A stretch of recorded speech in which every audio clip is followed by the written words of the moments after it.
Bonjour chers internautes de IGFM et d'ailleurs et bienvenue dans ce journal. Au sommaire, le procès de l'étudiant qui avait tenté de composer au bac à la place de sa copine. Le procureur a requis 1 mois de prison dont 7 jours ferme.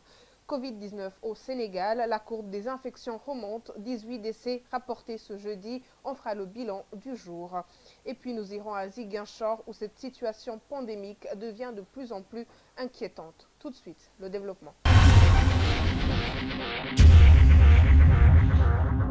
Au tribunal de Diourbel se déroulait ce matin le procès du jeune Radim Boub qui s'était déguisé en jeune fille pour composer au bac à la place de sa copine Gangue Dioum. Ils ont tous les deux été condamnés à une peine d'1 mois, dont 7 jours ferme. À la barre, Gangue Dioum a confié avoir demandé à son ami Radim de composer pour elle après un malaise qu'elle a fait à la porte du lycée la veille. Ne sentant plus ses capacités à composer au bac, 2 solutions s'offraient à elle, soit abandonner, soit demander à Radim de se substituer à elle pour composer à sa place. Demande que Radim n'a pas décliné et tous les deux ont tenu à demander pardon au tribunal, à leurs parents et au peuple sénégalais. La candidate Gangue Dioum est éliminée du bac d'office et est ajournée.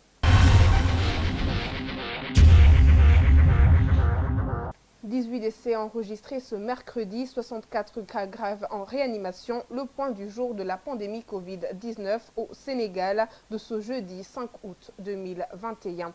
811 nouveaux cas enregistrés, la courbe des infections remonte. Il s'agit de 722 cas issus de la transmission communautaire et de 89 cas contacts.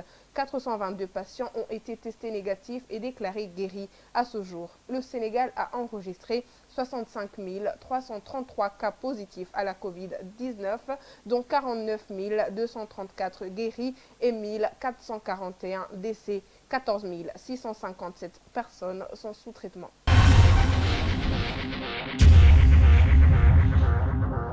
Et puis à Ziguinchor, la situation de la Covid-19 est de plus en plus inquiétante. Plus de 1500 cas enregistrés depuis le début de la pandémie et le centre de traitement épidémiologique de l'hôpital régional est presque plein. Le centre enregistre au moins 1 mort par jour. 30 cas graves sont pris en charge au niveau du CTE qui comprend actuellement 38 lits au total. 524 cas positifs sont également suivis à domicile.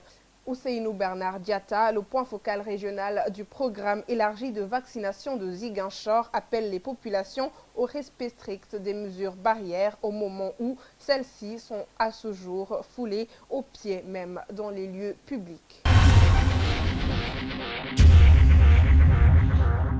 En justice, le docteur Babacar Niang a finalement répondu à la convocation de la gendarmerie hier. Il fait l'objet d'une plainte du ministère de la Santé et de l'Action sociale. Après son audition par les Ponts d'Or, il est rentré chez lui. À présent, c'est le parquet qui va apprécier la suite à donner à ce dossier. Pour rappel, le ministère de la Santé avait déposé une plainte contre le docteur Babacar Niang lundi suite à ses propos sur le matériel médical.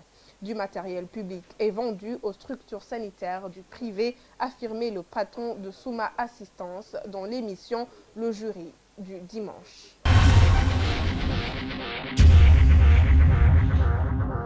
Allons à présent à l'international au Tchad où au moins 24 militaires ont été tués et plusieurs blessés ce mercredi 4 août dans une attaque de Boko Haram dans la région du lac Tchad en proie à de nombreuses incursions de djihadistes. Les éléments de retour d'une patrouille se reposaient quand ils ont été attaqués par Boko Haram, a déclaré jeudi le sous-préfet de la région. Une attaque confirmée par le porte-parole de l'armée qui a par contre refusé de communiquer sur un quelconque bilan.